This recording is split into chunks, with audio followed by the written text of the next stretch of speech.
How to overcome from interrupted sleep. If you suffer from interrupted sleep, there are lifestyle changes you can implement to try and sustain sleep for longer periods of time.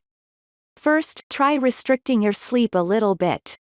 Figure out how many hours you're actually getting per night, minus any periods of wakefulness, and only allow yourself to be in bed for that long.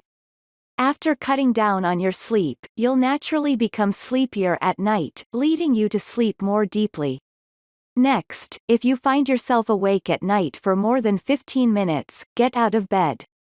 Go to a quiet, dimly lit couch or comfortable chair, and do a relaxing activity like reading, meditating, or gentle stretching. Once you feel drowsy again, head back to bed.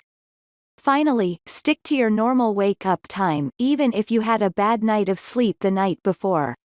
Staying consistent with a bedtime and wake-up time will help your body remain in tune with its circadian rhythm, and help your chances of resting peacefully through the night. Thanks for watching. Like this video.